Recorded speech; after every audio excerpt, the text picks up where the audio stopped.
This is somehow the worst movie I've ever seen and my new favorite Christmas movie. The movie's called Silent Night, Deadly Night 2, and this wasn't just a random movie choice like some of the other videos I've made. I heard this movie was special, so I wanted to see what everyone was talking about. And I'm happy I did.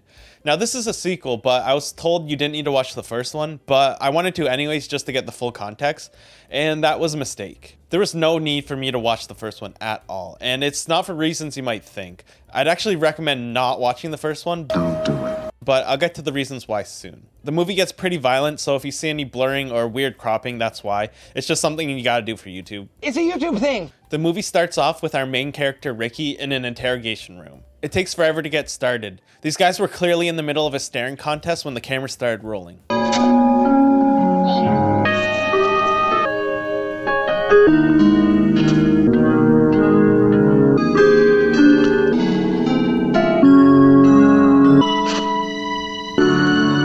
You can leave now. Now! Shit. I told you to get out! It looks like he's in jail or some sort of psychiatric hospital. A psychiatrist comes in and this sets up how the story will be told. He talks to Ricky and we see his story play out through flashbacks. Oh, and the date is December 24th. We start with a flashback of how his parents died.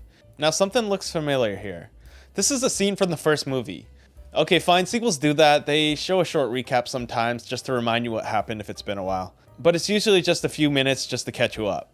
This one goes on for 39 goddamn minutes. Not joking. The whole movie is 90 minutes, so we spent 43% of the movie just recapping the first one. We find out the root of Ricky's problems. You really want to know? As a baby, his parents get killed by a man in a Santa suit on the side of the road.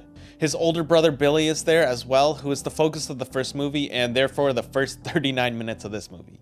The first movie was okay. It was kind of generic, not good, but also not bad enough to be funny. It just was kind of boring. So that's why you don't need to watch the first one. You get all the information you need here and it's nicely condensed.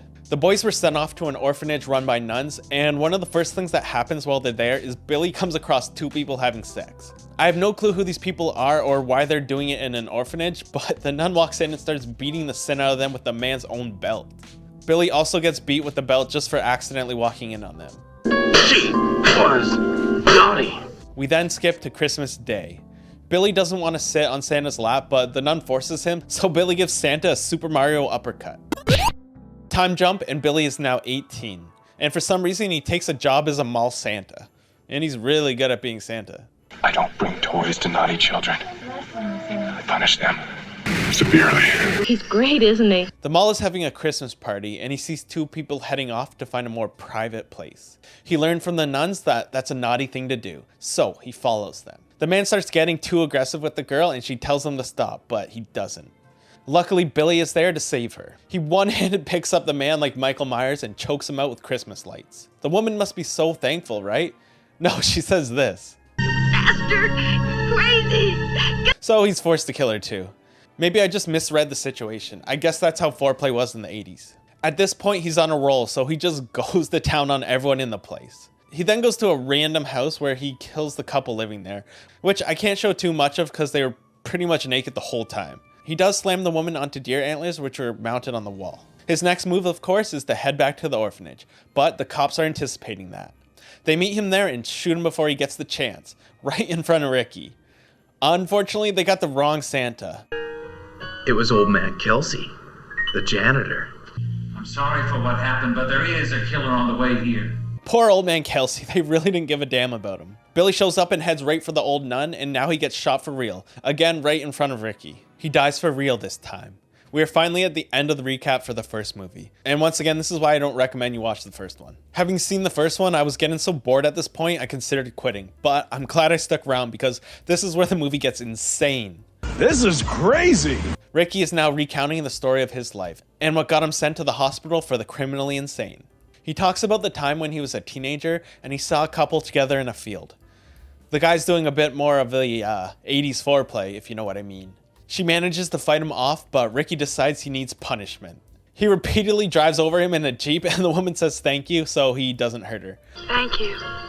See, a thank you goes a long way. Ricky is an adult now. He talks about when he met the woman of his dreams, Jennifer. She hits him with her car, gets out and laughs at him while he's on the ground. And that's how he fell in love with her? Bro, I don't care what she looks like, I'd be pissed. I would have taken her ass to court. I wish I could show more of it because they have the most awkward sex scene I've ever seen. They kind of just make out while staying perfectly still. Kind of just like... Must have been super awkward to film. They go to the movies together and there's that stereotypical annoying guy in the theater talking in the back. I don't think I've ever had anyone that annoying in a theater, except when I saw Blade Runner 2049. The dude next to me, his nose was whistling through the whole thing. It was so annoying. And what do you even do in that situation? Be like, hey man, can you just stop breathing for the next 2 hours? At least if someone's talking, you can ask them to keep it down. Shut your traps and stop kicking the seats! So he starts getting annoyed, but he doesn't do anything. Then the movie starts, and it just happens to be a movie about a Santa Claus that kills everyone on Christmas. At that point, he just does this. Punish. He turns into Agent 47 and somehow takes out these guys without making a sound. Oh, stupid. Next thing you know... Naughty. There's someone like 1 row in front of him. Then he just sneaks back in place like a weirdo. Later, when they're out on a walk, they run into Jennifer's ex-boyfriend and 30-year-old college freshman, Chip. He starts hitting on her right in front of Ricky, and he crosses the line when he grabs her. This sets off the best sequence in the whole movie and takes it into the so bad it's good territory. It starts with this amazing line from Chip. I said, that's enough. Listen, bud. That's what she said when I her brains out. Backseat of old Red here. That's what she said. Chip, I don't think that's the flex you think it is. That's not really something you want to hear when you're with a woman. Once again, 80s foreplay, I guess? I don't know. Ricky grabs Chip and sticks the jumper cable clamp in his mouth. We get some actually good practical effects here with this fake head. He turns it on and we get this wonderful explosion here that I can't really show.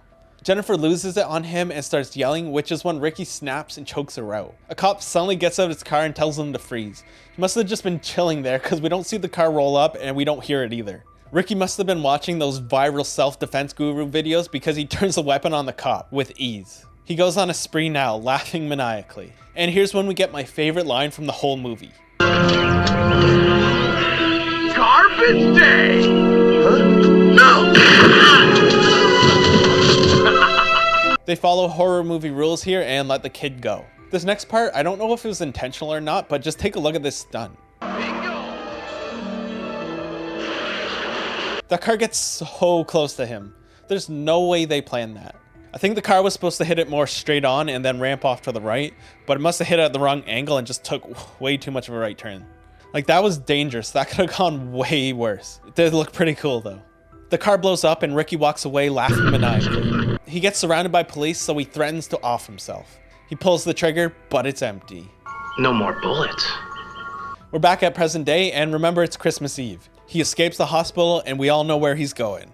He's going after Mother Superior herself, and of course, he's dressed as Santa. Merry Christmas. Santa's back. She may be old and in a wheelchair, but this nun is tough. He goes to swing the axe, but she dodges it at the last second. She takes a nosedive down the stairs and gets up like it was nothing. She hops in her backup wheelchair and rolls away. And then she starts shit-talking him. Are weak, just like your brother. I'm more afraid of this nun than that stupid one from the Conjuring movies. But in the end, she doesn't stand a chance. The cops show up and blast him through the window. Did he just say moo? Sounded like moo. They think it's over, but just like Michael Myers, he opens his eyes. And that's where the movie ends. This movie was great, and there was plenty of good stuff in it that I wasn't able to show. There's a lot of stuff I just skipped right past, so even if you watch this whole video, there's a lot of stuff you didn't see in the movie. If you like The Room, you'll probably like this movie. I would definitely recommend you check it out. It's just a blast. Thank you so much for watching. If you liked the video, leave a like, consider subscribing, and I'll see you next time.